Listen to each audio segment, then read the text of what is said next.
Good afternoon, everybody. Good evening or good morning. Depends on where you're joining us from and what time it is at your location. This is Robin Ayu from the Localization Fireside Chat, and welcome to another episode. Welcome to another recording. I think with this one today, that's my third episode, and we are recording episode 261. And I've been doing this for a few years now, and I enjoy every single episode because guess what? I learn as much as my audience learn from each and every episode. We're all learning from each other. Everybody's got a specific experience that brings to this conversation that helps others. And some people like they don't know the topic and they'll be happy to explore it. And some people would expand their knowledge based on the topics that we share on this channel. So um, today we talk a lot on the show about navigating complexities of business, new markets, technologies, business models. I just finished a conversation about artificial intelligence, but today I want to go somewhere more human. Grief is one of the most disoriented experiences a person can face, and trust me, I know that. Why is because, as most people know my story, I grew up in the civil war in Beirut during the 70s and the 80s. I've seen my share, and yet it shows up, this whole grief thing, it shows up in every workplace, it shows up in every leadership team, in every global organizations. It's nature of life, and we almost never talk about it directly. We sort of slide it under the rug. People forget it, people move on. So my guest today has built an entire practice around what happened financially, emotionally, decisionally, and in the aftermath of a loss. The name of my guest today is Chris Dale, and Chris Dale, short for Christopher, for those of you who are not from North America. And this conversation might be the one that stays with you the longest. Maybe we're alerting you today with this conversation to something you never thought about. Maybe you want to think about it, but you did not know where to start. You did not know where to start. So hopefully this conversation will help you out. Today's guest, Chris, is certified financial planner and the founder of Life After Grief Financial Planning, based in Florida, in Orlando, Florida, and specialized in helping people who are navigating the financial and emotional weight that follows a loss of a loved one, rebuilding confidence, making sound decisions under pressure, and funding the path forward that actually feels meaningful. He was introduced to me through the show by Susan Friedman, which was on the show here. I hosted Susan as a podcast guest on the show. A great lady. I enjoyed the conversation with Susan. She's a book publisher, marketer, and does very, very well for herself. For those of you who are interested in seeing that episode, all you have to do is go to the app. That's app.l10nfiresidechat.com, and you can do search. You can search for Susan, and you can find that episode and check it out. And today, Susan introduced me to Chris, and today my objective is to learn about what Chris does, his work. And I knew, the conversation that we're going to be having today, it's worth having. We've talked about every angle about a human life. Why not talk about this one, which is very important? Chris, today what I'm most curious about is, how you sit with someone in one of the worst moments of their life and help them think clearly about money. The last thing probably on their mind, or the first thing on their mind, depends on the individual. Without any further ado, first I want to welcome you to the channel. So let's get into it.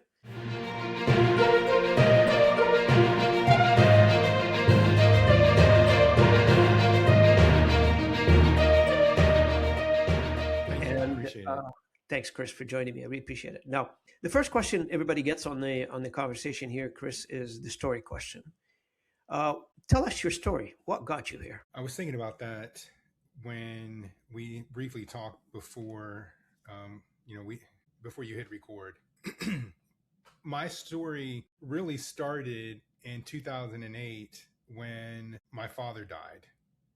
So my mother died 2.5 months before him, and everything that I knew before the date of his death was a lie.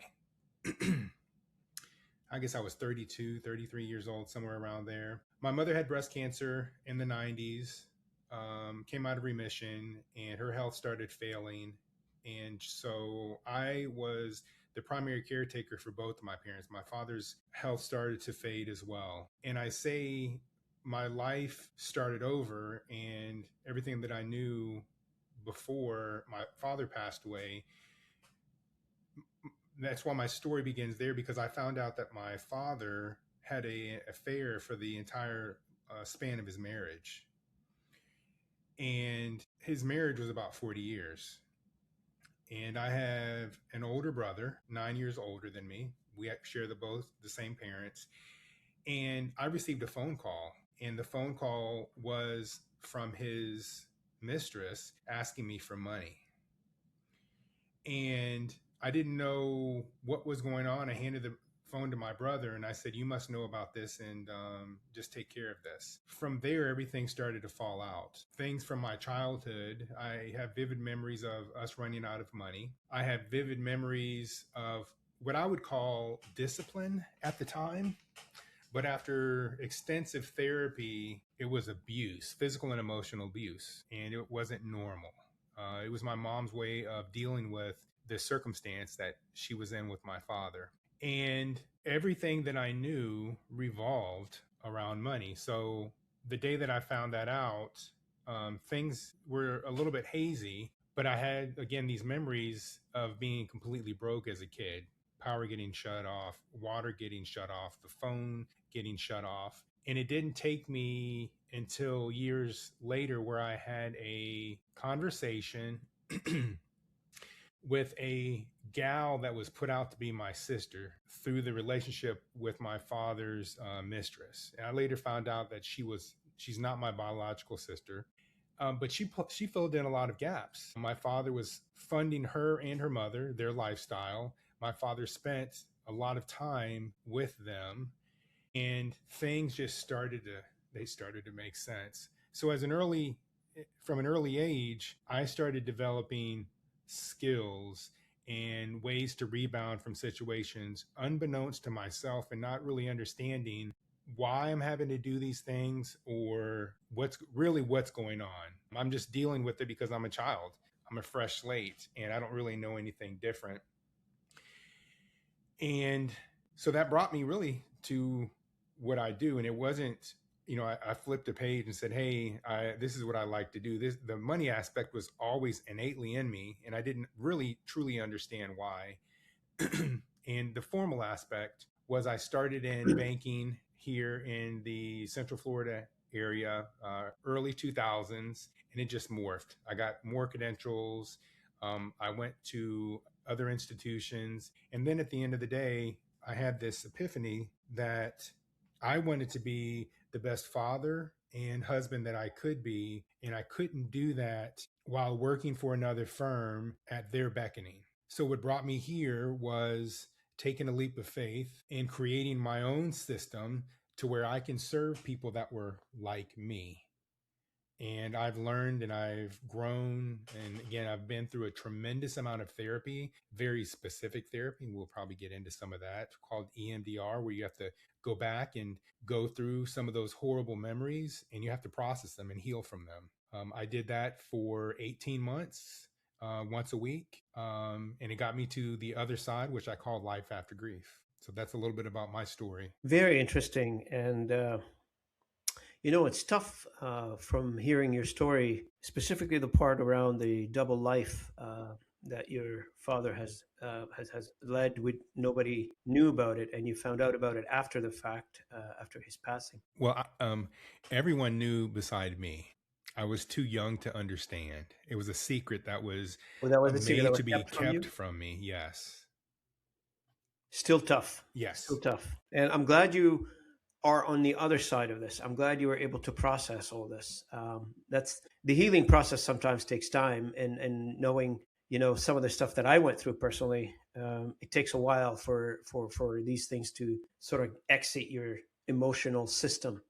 And what is your advice to those who are listening, going through some tough time right now, in terms of therapy or other treatments that they can take right now? Well, my advice is, and I utilize the advice that I give my clients. I'm not one that ever pushes therapy. I have found great strides in talking to someone else that is an expert in their field. And I've been through grief counseling through my church, which was then a group format, and it helped tremendously at the time. I went through counseling with an individual that I would say was kind of very purposeful. It was just for a sudden purpose. And going back to counseling after that, what I needed to figure out and I understood was I needed to really dig deep, right? There was so much here that I really needed to get to the core of what was going on with me. Everybody has something that goes on. Listening to you experiencing war, I mean, I can't even imagine that. And what I don't like to do is draw comparisons. But what I have seen, there are some people that have experienced very little trauma in their life, and it's hard for them to understand how someone cannot just rebound from a traumatic experience. And so, my advice is to seek out an expert.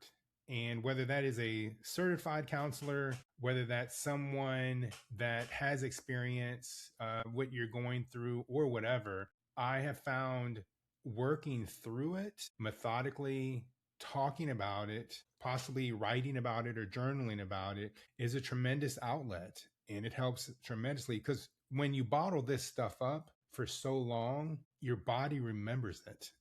Whether you try to shove it away or not, your body's going to tell you there's something off. And it becomes your identity, doesn't it? It certainly does. Yes. Now, Chris, you're a financial planner right now, if I can call it, Sure. unless I'm getting the terminology wrong, but correct me if I'm wrong. You're right on it. And most financial planner cast sort of a wide net when it comes to financial planning, right? Retirement, investment, estate planning, etc. You went the other way. You just focused on the practice of financial planning after grief. And I know from now talking to you and you telling me about your experiences why emotionally that makes sense, but business wise, can you speak to that, why it does make sense from a business perspective? Yeah, from a business perspective, so I'll put this in two categories.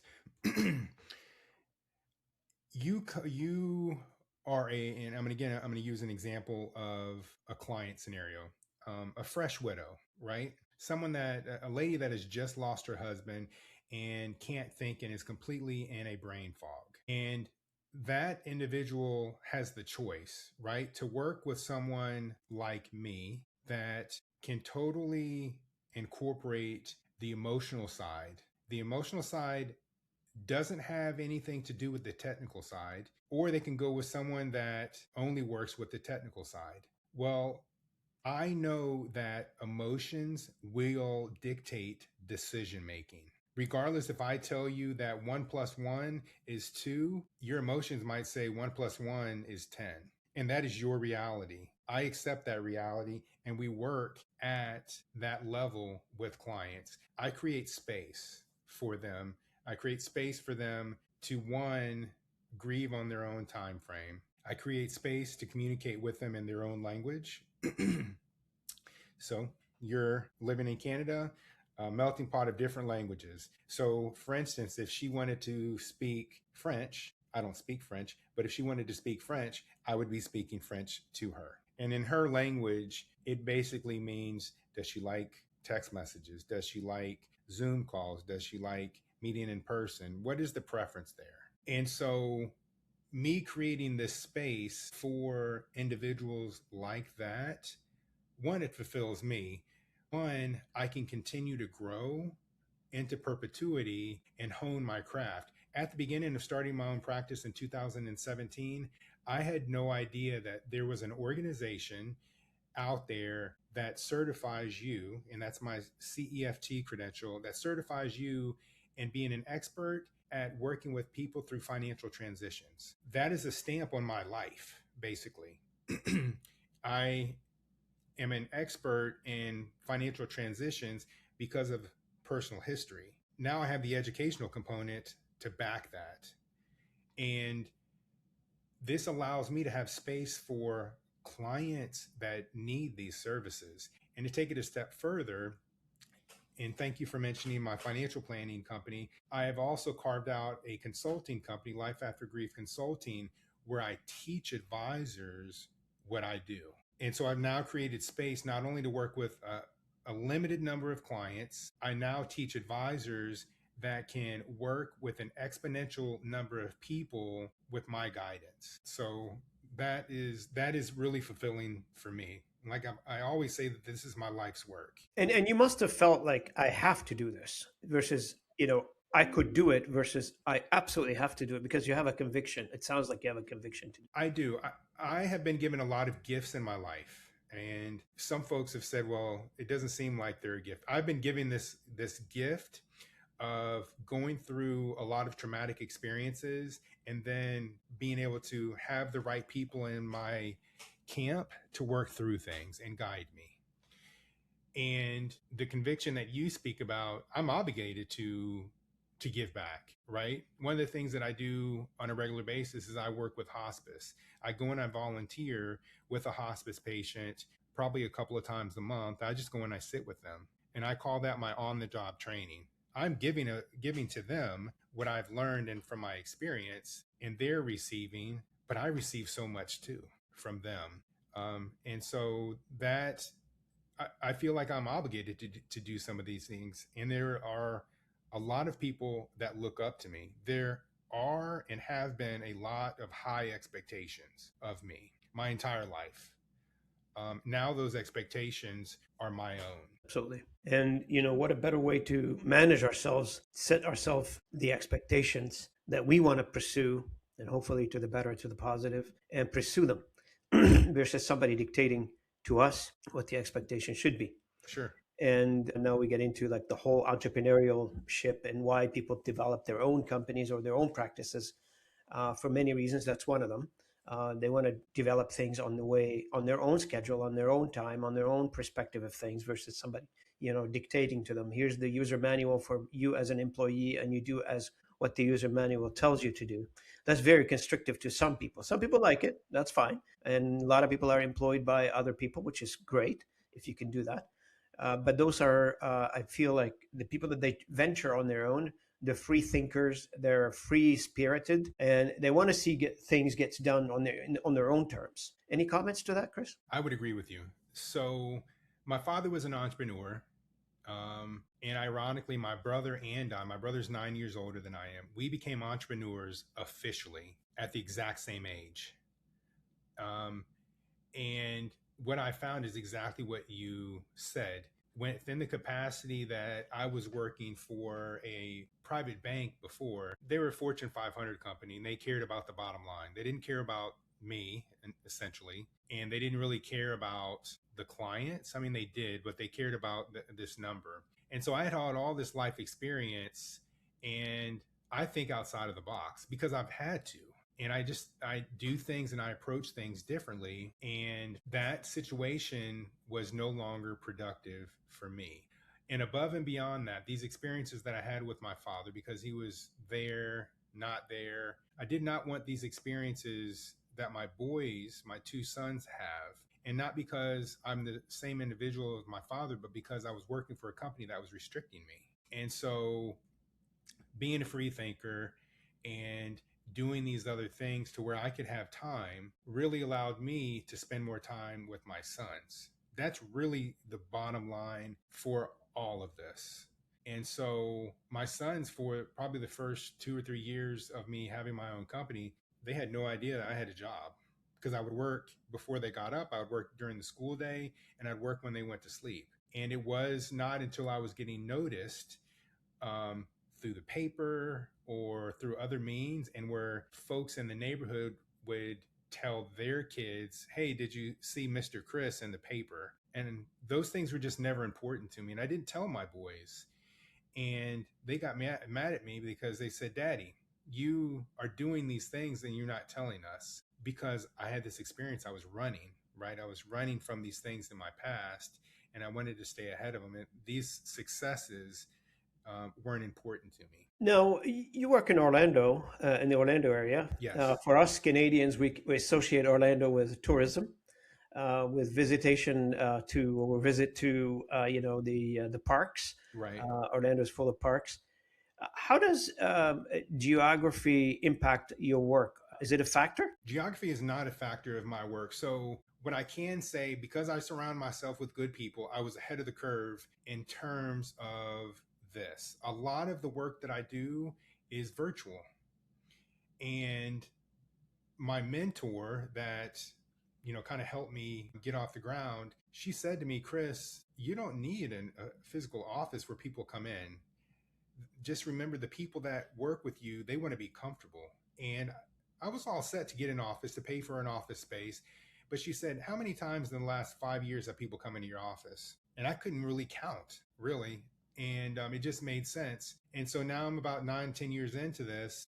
I don't know, maybe one person has ever asked to come to my office, but I say to them, because of the nature of what I do, I find that it's more comfortable for us to either meet at a neutral space, coffee shop, restaurant, or even your home. And it's really what makes you feel comfortable. And they overwhelmingly say, because they've done a lot of research like you have, Robin, on me, why don't you just come to the house? And I get so much out of them because they're comfortable in their own space. Now, I know, like in the U.S., Chris, you got like 50 states, and each one of them has its own rules, laws, do's or don'ts. Do you operate across all the states if you have customers there, or do you just operate within Florida zone? Well, I operate through all of the states. And with what you're getting at is, if you have a certain amount of clients, and say, I have a client, one client that lives in California. If I have a certain amount of clients in a state, then I have to be registered in that state. So my registration is in the state of Florida. I don't have enough clients in other states when I'm technically managing assets, right? If I'm acting in a capacity where I'm a financial advisor, split that off from a financial planner, where I'm managing assets. And so then I have to be registered in that state to be able to manage assets. If I am having a conversation with the client about planning, right? Or I am doing some one offs, I'm not necessarily having to be registered in that state, so to speak. Now, there's some gray areas there, but it allows me to have complete flexibility wherever I'm at. And if I catch wind that I am edging up to that kind of buffer in a state, then I'm going to engage my compliance folks to go ahead and get me registered. So that's very interesting, because also because you are virtual too, so you can get customers anywhere and you respect the laws of these particular jurisdiction. Sure. Now, I understand we live in a virtual world. Do you serve any customer outside the United States, or just the U.S. in general? I don't serve any clients outside of the US. Um, I'm going to put an asterisk on that, unless they've been military folks. And I have worked with some military folks that have been either stationed overseas or something for a period of time. In my world, working with someone in an official financial planning capacity that is not a U.S. citizen is a little bit more difficult. There's some hoops that I have to jump through and things that I have to make sure that are there. And in my world too, I just experienced this recently. There's a lot of folks that try to scam you, even from my side. Oh, And yeah. recently, so I'm part of an organization, a well-known membership organization for financial planners, and I'm listed on their registry. And so in the last week, I had two different individuals go through and solicit my services. And the red flag that tipped me off is that they didn't want my services to have anything to do with grief. And so that was one of the things. But two, whenever I have a client appointment, a Zoom call, or anything, I'm the one to send the Zoom information off. These two separate individuals were very adamant about them sending Zoom information to me and me going through their Zoom portal, which was basically, they wanted me to download some information. And I could tell it was a scam twice. So very interesting stuff. that goes on. Very, it's specifically at that, you bring up a very good topic because at that stage of life, you want to make sure you're dealing with somebody who's trustworthy. The last thing on top of what you're going through is to deal with somebody who's trying to scam you or somebody who's not reputable, or who doesn't is not trustworthy. This is the last thing you need to worry about in the stage of life where these individual your customers are going to be at that point, right? That is exactly right. Yes. Now, from the brief that I received before we scheduled the podcast together, my understanding, Chris, you help people do a few things. One is rebuild confidence, make thoughtful decisions, and create a meaningful life. In your experience, which of those are the hardest to deliver? Create a meaningful life. Can you elaborate, if you don't mind? Sure. Creating a meaningful life, and I put my certified financial transitionist hat on. So someone that has just gone through arguably a tragedy in their life and it has uprooted their entire life. Again, utilize that example of a widow who has been with a spouse for however many years. And then all of a sudden, there's a disruption.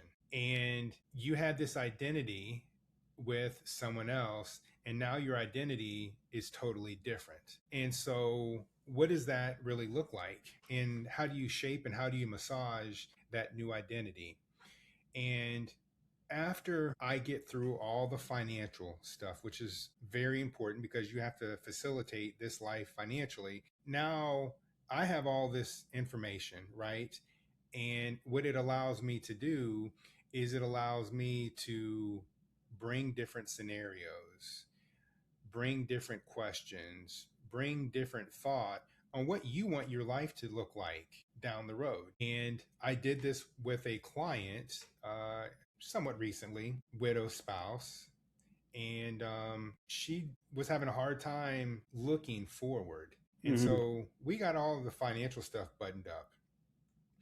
And it occurred to me that she was stuck and didn't know how to move forward. So I just said, "Hey, I'm going through this training. Do you mind if I experiment on you?" That's kind of my loose terminology of let's just have a playful exchange here. And through that, she had said that she was thinking about some things. She was thinking that she wanted to move into a new house because the house that she currently has had bad memories with her husband that passed away. And she wanted to build this new house. And I said, wow, let's work on that. Let's have a plan. And it involved some other family members that she had to have some difficult conversations with.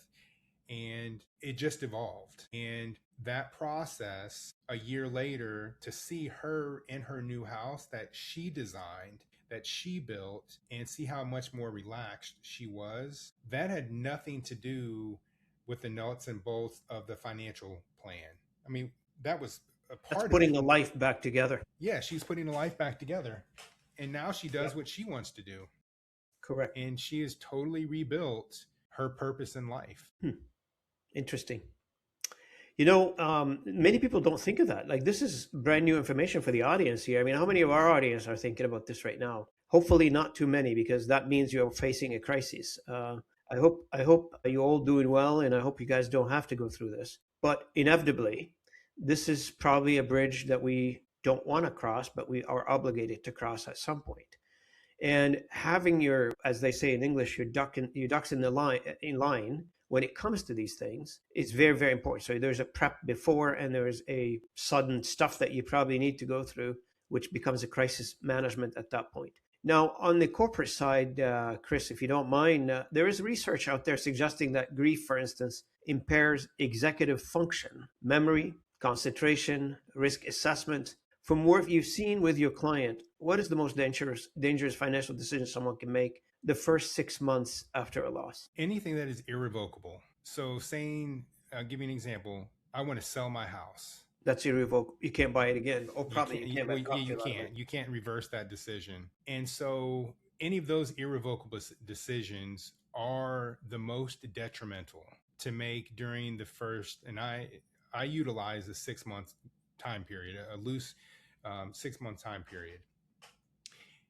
That is really the basis with what a financial person working with someone in grief should be doing. You should be making sure that you understand where they are. And I classify people into two categories when I'm working with them. It's upon the first conversation.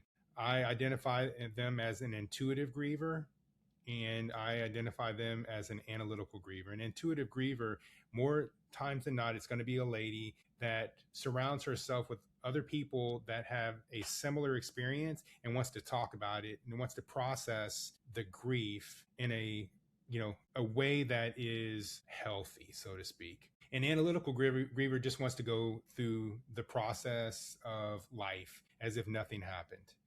And I'm not going to say one is better than the other, but in my experience, ladies live longer, and there's probably merit to There's that. statistics for that. That is correct. And so I identify those folks right up front. Absolutely. And understanding that helps me tremendously when I'm working with a griever. If I have someone that is intuitive and I have my analytical hat on, it's not going to work. Intuitive, I need to make sure they're going slowly. I need to make space for them to have their emotional outburst. I need to make space for them to talk about what's transpired. I need to make space for them to be able to stop and regroup. I need to account for that and understand that they're going to hit a wall. They're not going to be able to think. And then, on the other side, analytical, if I am creating too much space or I'm going too slow, the analytical person is going to say, why are you going too slow? So I need to understand that aspect. And so again, when I'm working with these folks, understanding those two dynamics helps me greatly when I'm working with someone that is in grief. Now, Chris, are you working on a book? Is that what the connection with Susan is? Actually, I published my first book. Yeah, if you And don't mind, talk a little bit about that one. sure. So Susan is my big picture marketing person. And she was introduced to me by my publishing partner. So I had written this book, not necessarily writing, and I'm going to tell you the name of it. I wrote the book through journaling, and then I put it in chapter form. And then I got to a point last May when there were publishers that were seeking me out to get interviews. And I wasn't sure why that was happening, but I entertained an interview. And I was like, wow, this sounds pretty good. Why don't I, try to go the distance, make a definitive decision? And so I made the decision. And I guess it was about 8, 9 months later, the book kind of came to fruition.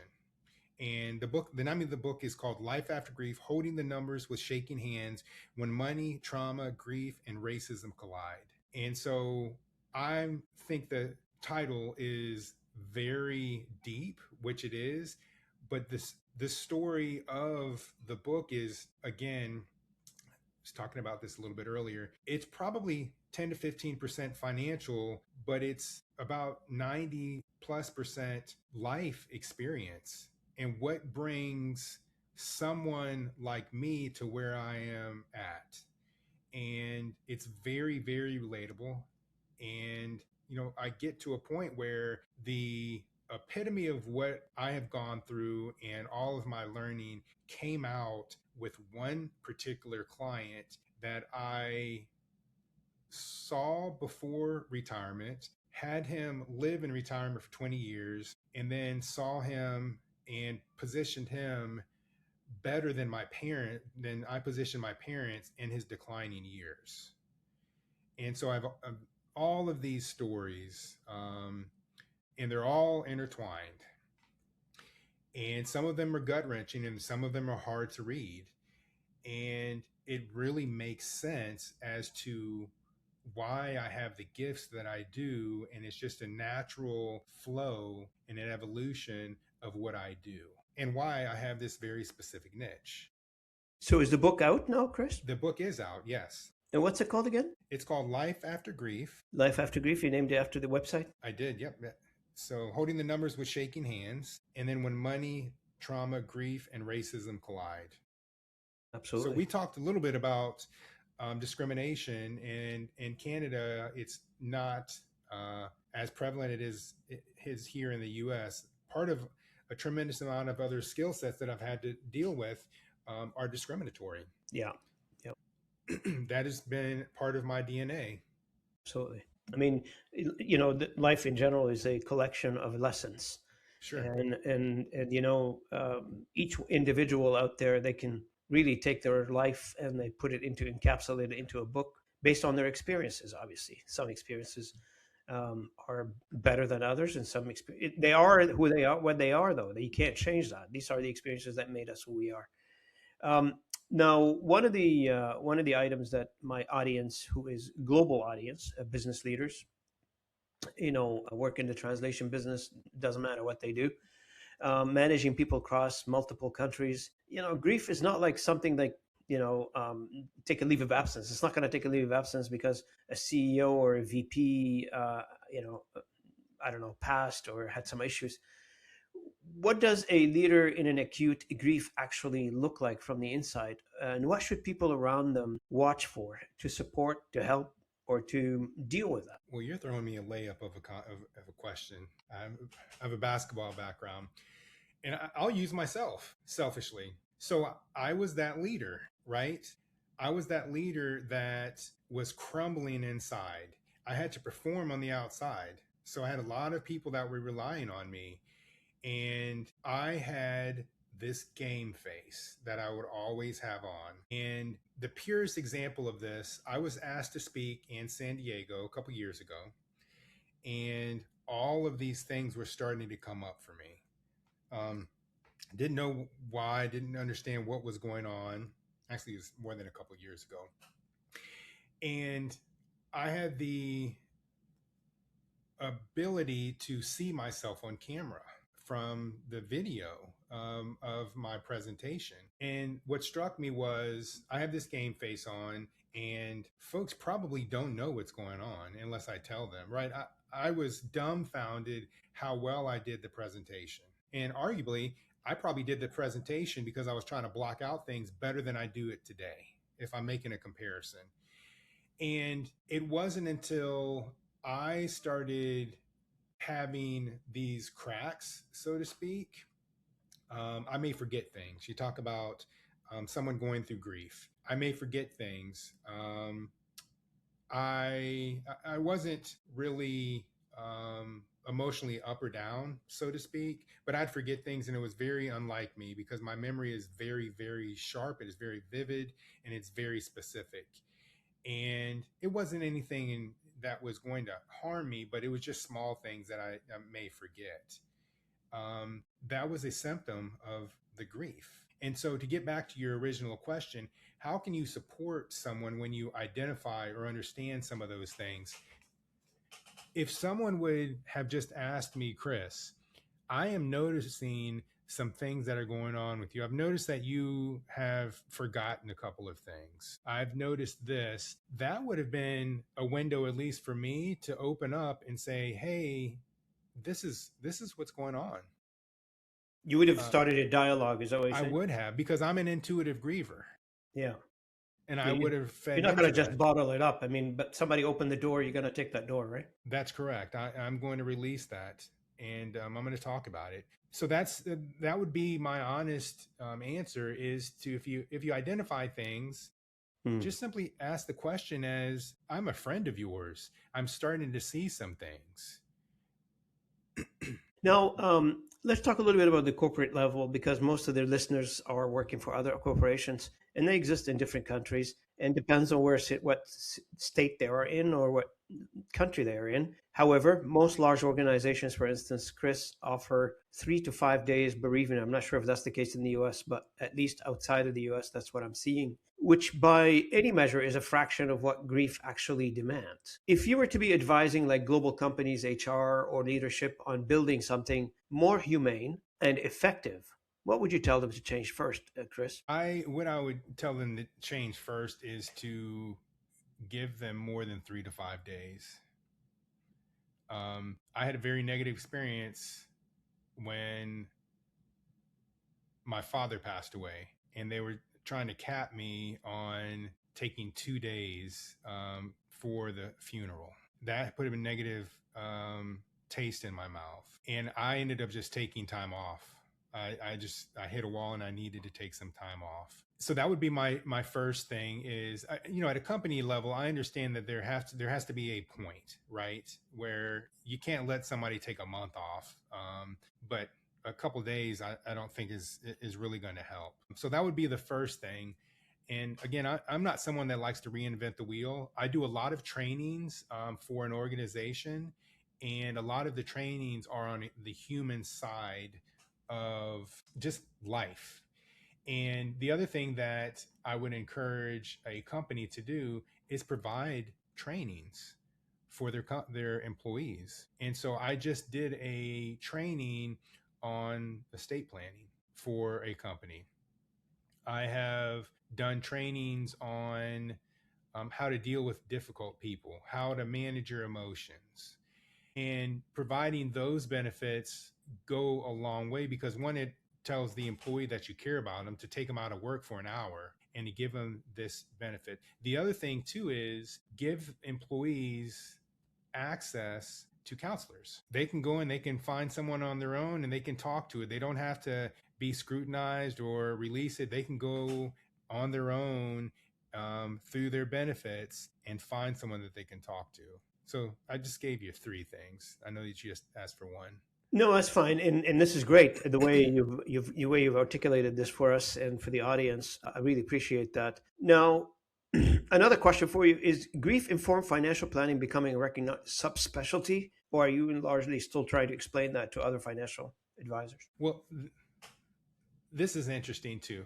Again, I didn't get into doing this because I wanted people to follow me. I got into doing this because it was my passion. So when I started doing this, I was the only financial planner in the continental US that did this.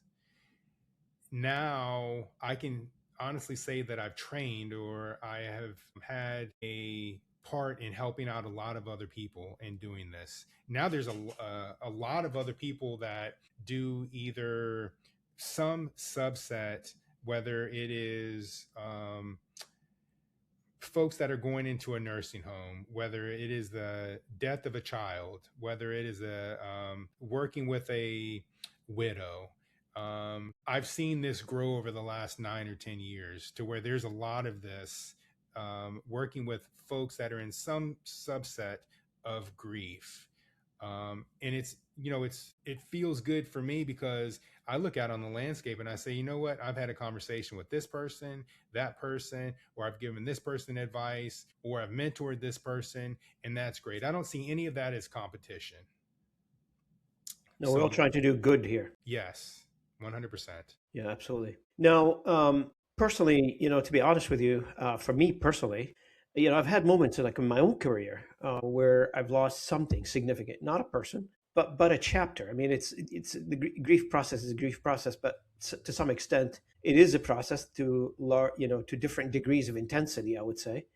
In this case, I worked for the company for many, many years, over 2 decades, and I left, and I think I lost a version of myself, to be honest with you.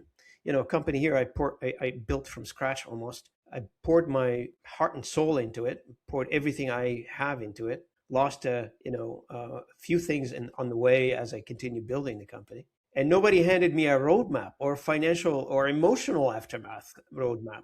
How do you deal with that after this, right? So you're done.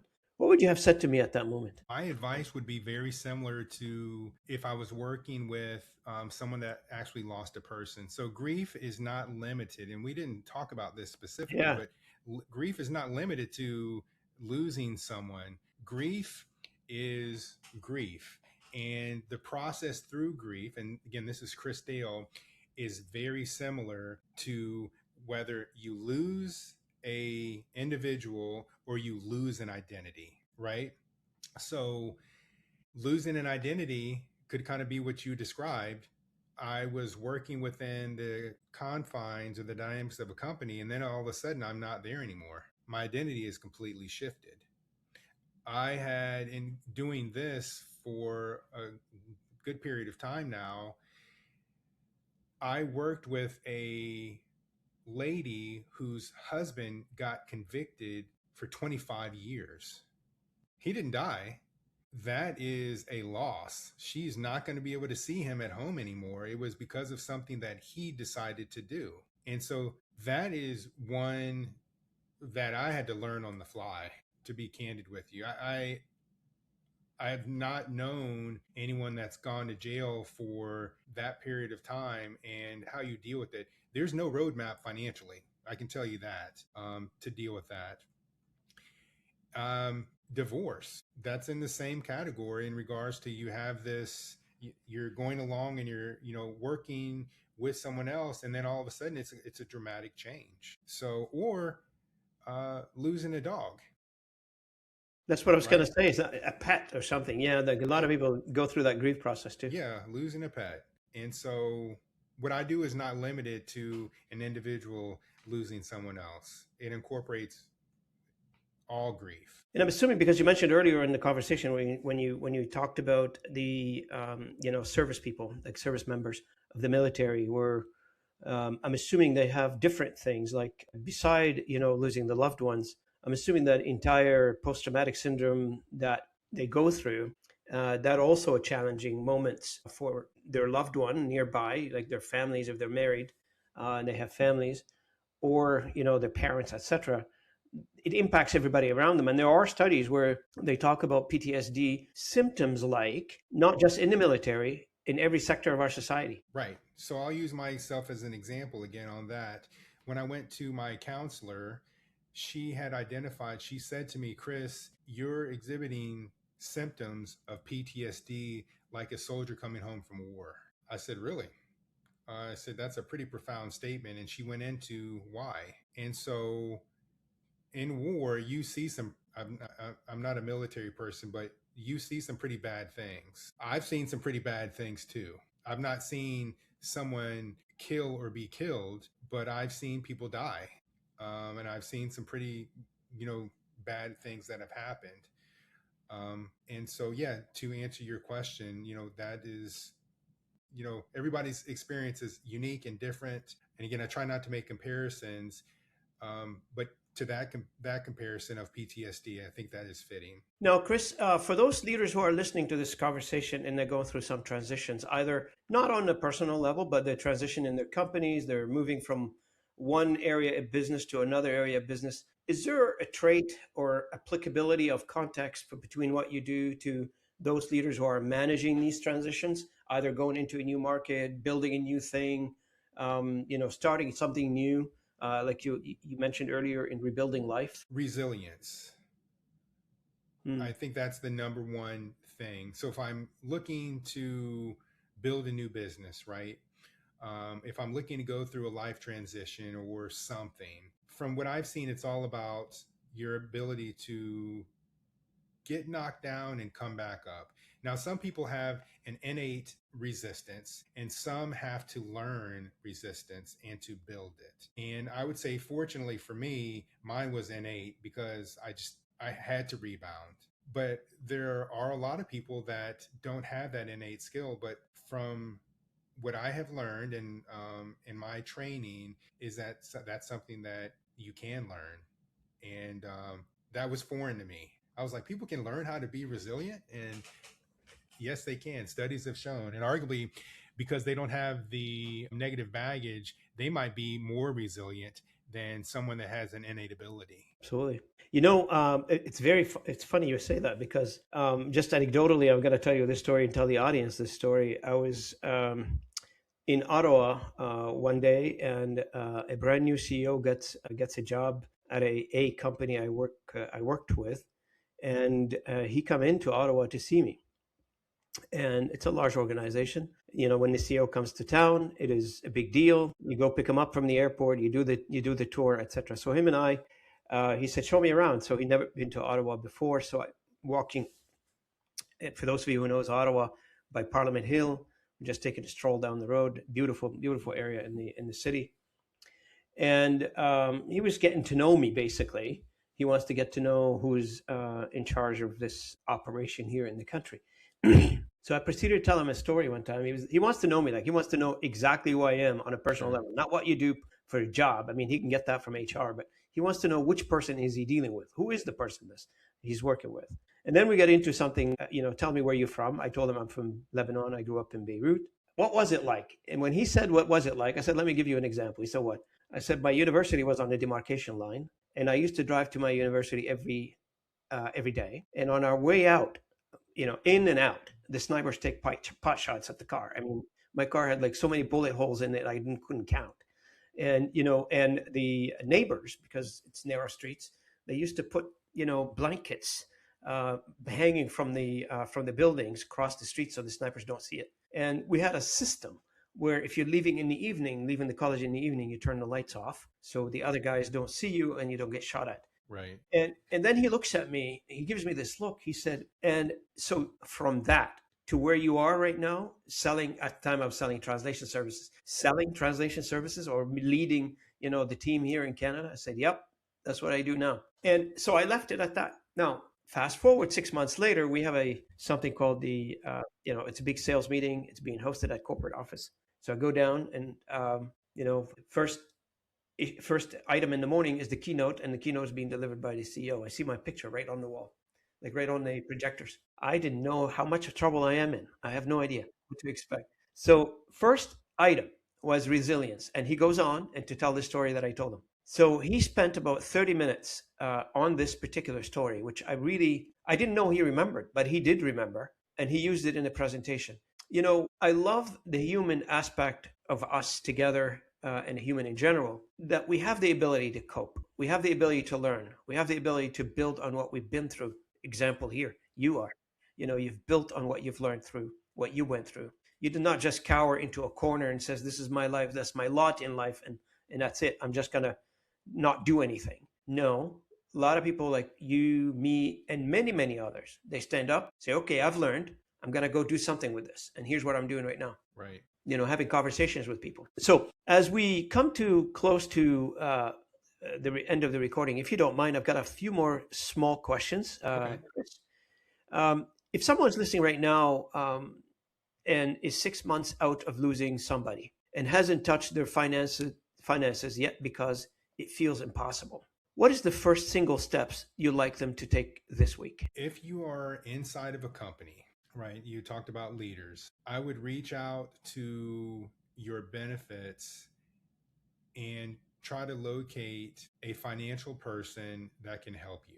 And this is with the technicals of the finance. And I would specifically look for someone that is a certified financial planner. And so I would stop there because you can get so much benefit by just having somebody review your stuff. And that's just a very simple step. That's right. Have conversations about it. Yes. Now, if someone today, people listening to this and this conversation resonated with them, Chris, and they'd like to reach out to you to find out more information or to connect with you, how do they find out about you? How do they connect with you? Where do they link up with you, basically? The easiest one, I'm pretty simplistic. So the easiest one is my financial planning website, Life After Grief, FP, and the FP is for financial planning. On there is my contact information. I'm on LinkedIn, and everywhere that I'm known, it's Life After Grief Chris. And I can be emailed at hello@lifeaftergrieffp.com. And I think that's a pretty good start. There's a number of ways other than that where folks can get in contact with me, but that's probably the most simplistic ways. Totally. And for the audience, like if this conversation has resonated with you and you want to connect with Chris, and you can't, or you lost contact, or you probably can't find anything, or you can't find him that easily. I know I'm easily connected also. You can reach out to me and I'll facilitate an introduction. I'll be happy to do that, to introduce you to Chris. And by the way, Chris, if you don't mind, I sent you, I think, a connection request on LinkedIn. Just if you don't mind, add me. It helps with the podcast as well. Is there anything else you'd like to cover today, Chris, that we haven't touched on? No, I mean, I think you've touched on just about everything, and I appreciate the due diligence ahead of time, and then kind of understanding me. And no, this has been great. Well, I'm glad you liked the conversation, and if you welcome, come back anytime you want. This an open podium. I don't make money out of this, but I love talking to people. So it's one of my passion is conversation with people. Sure. And so you're welcome back anytime. Appreciate it. Appreciate the opportunity. Thank you, Chris. And from me and the audience, would like to thank our guest of honor today, guest speaker, Chris Dale. I will include all of Chris's information in the post edit in the publication. So you will have websites, emails, etc. for if you want to engage with Chris. And for the audience, from me and Chris, we want to thank you so much for listening into this podcast. If you're watching us on YouTube, thanks for watching us on YouTube. If you're listening in to our podcast through the streaming media, thanks for listening in. And for the audience as well, if you're reading the blog where I keep an archivable form of all of the conversation, which I summarize all these conversations in a blog post called robinayub.blog, where you can do research, you can find out summaries of conversations. Thanks for watching us there, and thanks for subscribing to that blog. And also, just a reminder, I do have an app now, well, WPA app, where you can actually add it to your mobile and you can find all of our content in a single place. And the address to drop this into your mobile is that's app.l10n firesitechat.com. And I'll put all that information on the screen as well. So from me and my good friend, Chris Dale, I want to thank you so much for helping us record episode 261. And I'll see you at the next one. Thanks, everybody. See you later.